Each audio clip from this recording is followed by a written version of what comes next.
SI system of unit has certain advantages over other system of unit। क्योंकि सबसे पहले एक तो ये सिस्टम हमारे पास SI सिस्टम ऑफ यूनिट की जो एडवांटेजेस हैं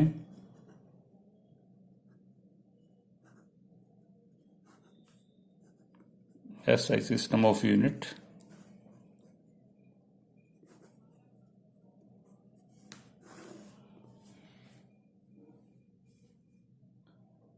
सबसे पहले तो सिस्टम हमारे पास रैशनल है।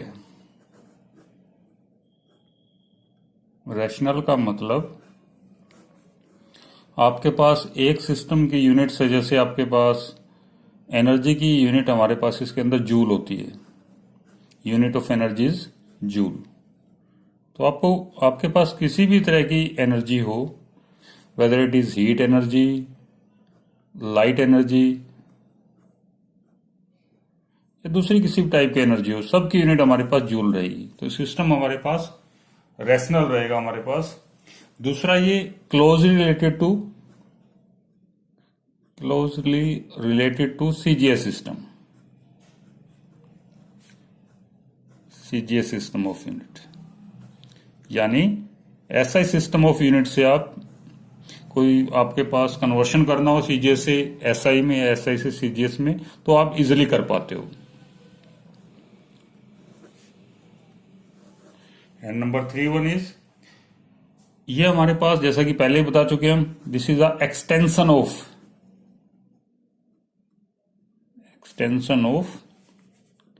एमकेएस सिस्टम है। Extension of MKS system of unit.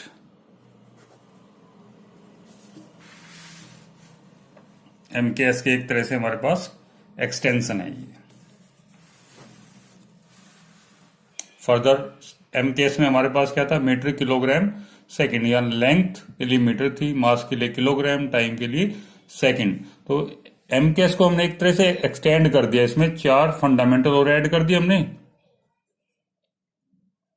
कौन कौन सी थी हमारे पास, टेम्परेचर थी जिसकी यूनिट केल्विन थी, इलेक्ट्रिक करंट थी जिसकी यूनिट हमारे पास एम्पियर थी, ल्यूमिनस इंटेंसिटी जिसकी यूनिट कैंडला थी, और last one is quantity of matter और अमाउंट ऑफ मैटर जिसकी यूनिट हमारे पास मोल थी। और 2 सुप्लीमेंट्री यूनिट हमने ऐड कर दी, प्लस 2 सुप्लीमेंट्री यूनिट। ठीक है, सुप्लीमेंट्री में कौन कौन सी थी हमारे पास, plane angle and solid angle. Plane angle के लिए यूनिट हमारे पास रेडियन, सॉलिड एंगल के लिए स्टेरेडियन। और जो मोस्ट इंपॉर्टेंट फीचर है हमारे पास इसका, this is a coherent system of unit, also known as coherent system of unit. Coherent system किसको बोलते हैं हम,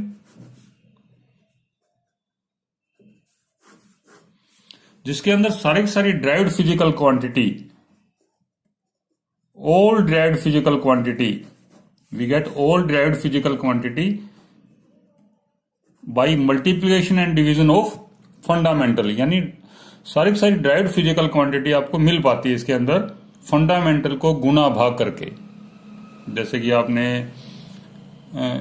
इलेक्ट्रिक करंट है, ल्यूमिनस इंटेंसिटी की यूनिट है, जैसे कि फॉर एग्जांपल रेजिस्टेंस की वैल्यू निकालनी है आपने, वोल्टेज की वैल्यू निकालनी है, तो सारी ड्राइव्ड फिजिकल क्वांटिटी फंडामेंटल को गुना भाग करके मिल जाती है। और 2 अदर तीनों सिस्टम थे हमारे पास, CGS, FPS and MKS. These are incoherent, क्योंकि इसके अंदर हमारे पास सारी फंडामेंटल को गुना भाग करके सारी ड्राइव्ड फिजिकल क्वांटिटी हमारे पास नहीं मिल पा रही थी। सो इसकी एडवांटेज रहती है। Of course this is also an metric system of unit. Metric में क्या होता है हमारे पास, यानी 10 की पावर्स में डिपेंड करता है, हमारे पास 10 की मल्टीपल्स पावर मिल जाती है। सेंटीमीटर से मीटर में चेंज करना चाहते हो आप, 10⁻² हो जाती है। एक आपको मैं टेबल दिखाना चाह रहा हूं। ये देखिए, ये टेबल है हमारे पास, इसके अंदर आप चेक कर सकते हो।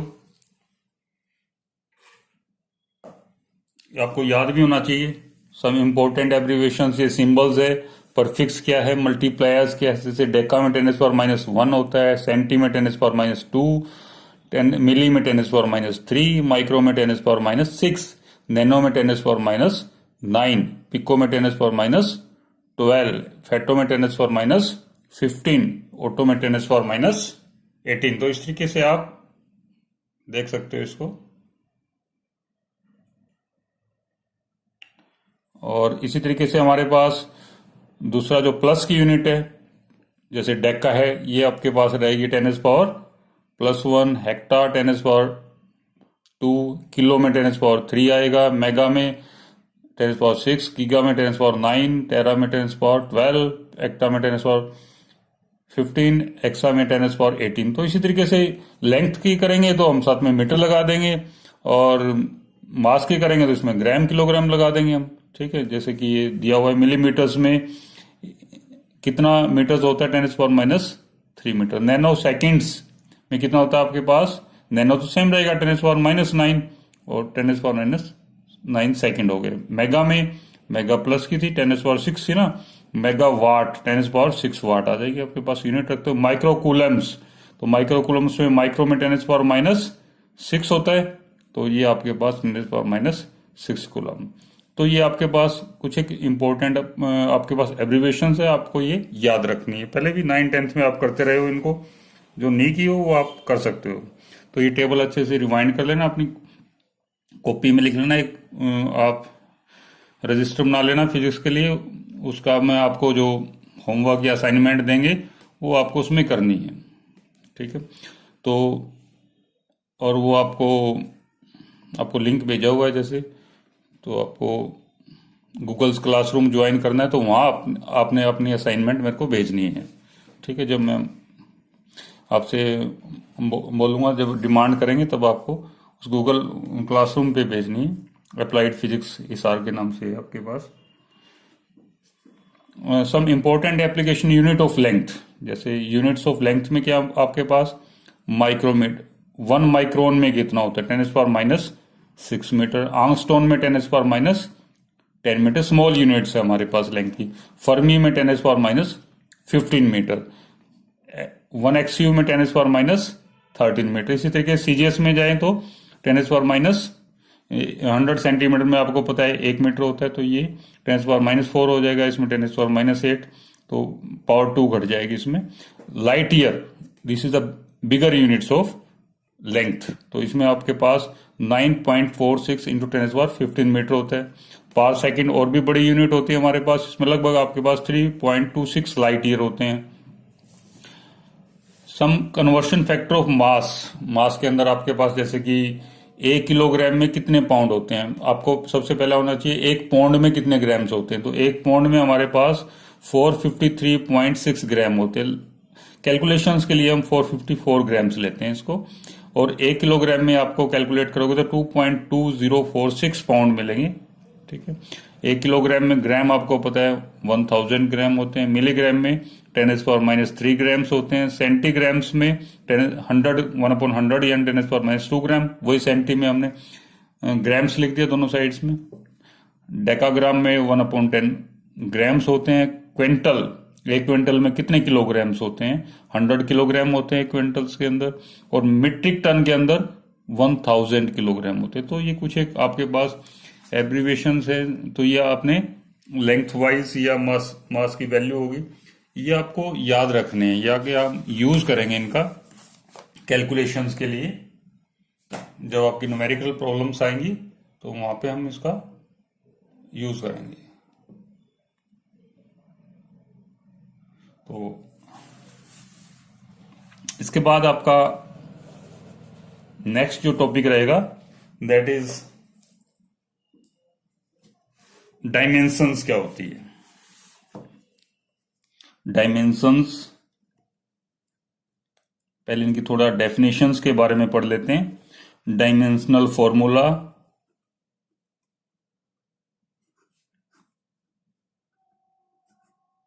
And dimensional equations.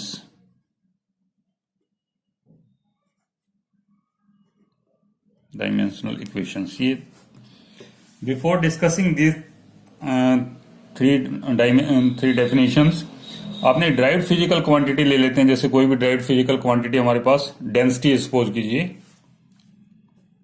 डेंसिटी को हम कैसे लिखते हैं? मास अपॉन वॉल्यूम, घनत्व इज इक्वल टू भार बटा आयतन। तो यहां पे मास, वॉल्यूम में हमारे पास क्या आ जाएगा? Length breadth into height. किसी चीज की आपको आयतन निकालना हो, लंबाई गुना चौड़ाई गुना ऊंचाई। और हम इसको एब्रीवेट कर लेते हैं इस तरीके से। मास को हम कैपिटल एम से एब्रीवेट करेंगे, लेंथ को कैपिटल एल से, और टाइम को कैपिटल टी से। यानी ये हो गया आपके पास मास को कैपिटल एम से, और लेंथ ब्रेड्थ भी हमारे पास लंबाई होगी बेसिकली, और हाइट भी लंबाई होगी। तो m divide by L cube आ जाएगा, पावर ऐड हो जाएगी मल्टीप्लीकेशन में। तो यहां पे कहने का मतलब हमारे पास आ गया density is equal to m1, l ऊपर ले जाएंगे तो -3। यानी जो डेंसिटी जो है वो फंडामेंटल फिजिकल क्वांटिटी के मास के डायरेक्टली प्रोपोर्शनल है, और लेंथ के इनवर्स ऑफ द क्यूब के प्रोपोर्शनल है हमारे पास, और टाइम पे डिपेंड नहीं करती। तो ऐसे भी लिख सकते हैं इसको हम m1 l माइनस 3,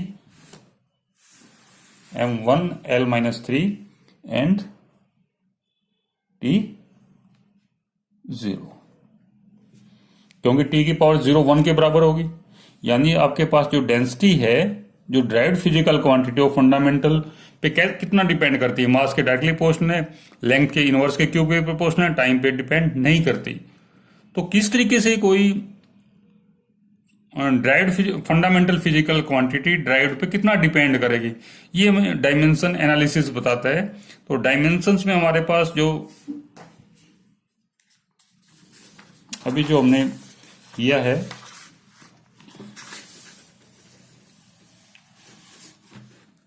डायमेंशंस क्या होती है? तो डायमेंशंस, इनकी जो पावर है हमारे पास, अभी जो एक्सप्रेशन लिखा हमने, density is equal to m1 l minus 3 t0, कि fundamental derived physical quantity fundamental पे कितना डिपेंड करती है। तो कितनी power of mass, length, time, which tell us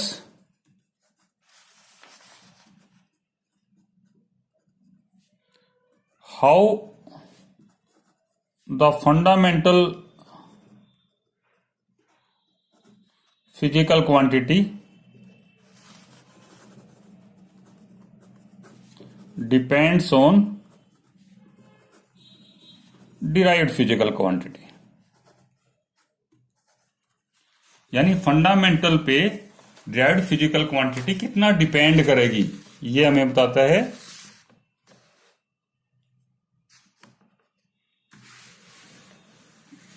this tell us कि कोई भी ड्राइव्ड फिजिकल क्वांटिटी फंडामेंटल पे कितना डिपेंड करेगी।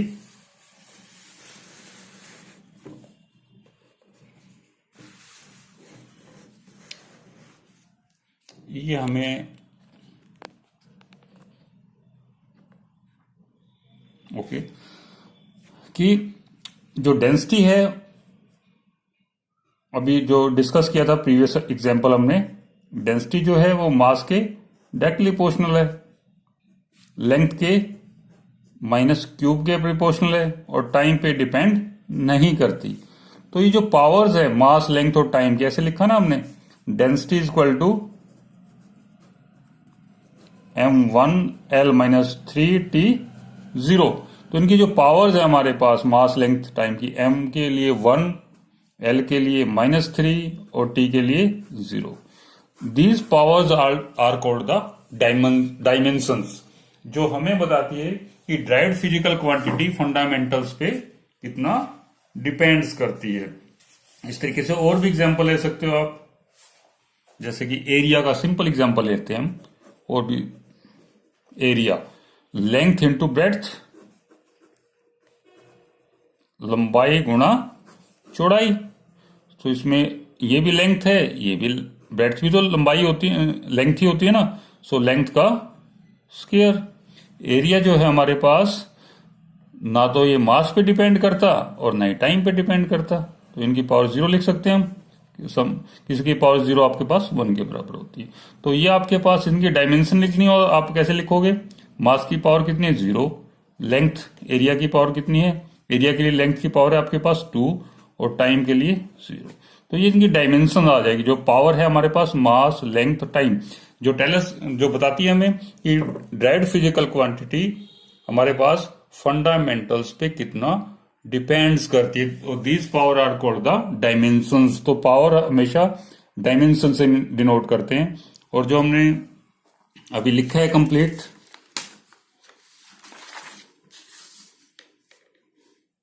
That is called dimensional formula, expression along with power. जो एक्सप्रेशन लिखा है हमने, एक्सप्रेशन अलोंग विथ पावर, यानी जैसे डेंसिटी का भी हमने एक्सप्रेशन लिखा था राइट हैंड साइड में, m1L-3T0। तो पावर के साथ ये जो हमने राइट हैंड साइड लिखी है, this complete is known as dimensional formula, जो बताता है कि आपकी फंडामेंटल फिजिकल क्वांटिटी ड्राइव्ड पे किस तरीके से डिपेंड करती है। मास के डायरेक्टली प्रोपोर्शनल, लेंथ के, डेंसिटी के केस में इनवर्स के क्यूब के प्रोपोर्शनल, और टाइम पे डिपेंड नहीं करती। इसी तरीके से जैसे स्पीड का देखते हैं, स्पीड क्या होती है हमारे पास? Distance upon time.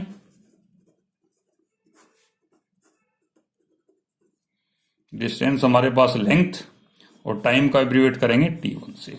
सो L1 t माइनस 1। मास पे स्पीड नहीं डिपेंड करती, सो m की पावर आप 0 लिख सकते हैं, 0 L1 t minus 1।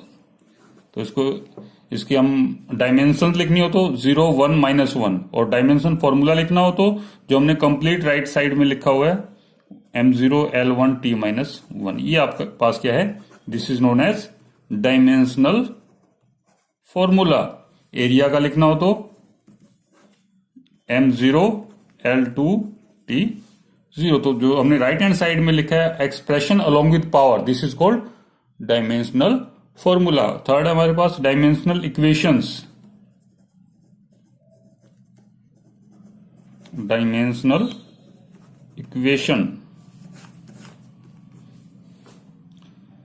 If you compare physical quantity, जो ड्राइव्ड फिजिकल क्वांटिटी है, कंपेयर ड्राइव्ड फिजिकल क्वांटिटी या फिजिकल क्वांटिटी,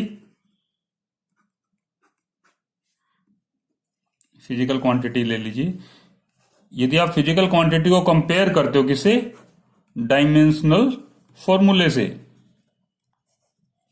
तो वो क्या बन जाती है? Dimensional equations. यानी जैसे डेंसिटी लिखा आपने, density is equal to m1L-3T0। तो ये कंप्लीट एक्सप्रेशन जो है that becomes the dimensional equations. इसी तरीके से एरिया का क्या लिखोगे आप? m0 L2 T0।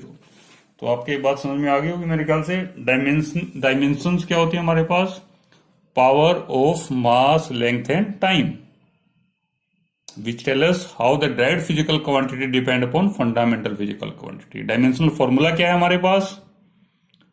Expression along with power, जो हमने राइट हैंड साइड में सारा लिखेंगे कि किस तरीके से कोई derived फिजिकल क्वांटिटी फंडामेंटल पे डिपेंड करती है। तो ये आपका डायमेंशनल फॉर्मूला आ गया। डायमेंशनल इक्वेशंस क्या होगी? यदि किसी फिजिकल क्वांटिटी को उसके डायमेंशनल फॉर्मूले से कंपेयर कर देंगे, दैट बिकम्स डायमेंशनल इक्वेशंस।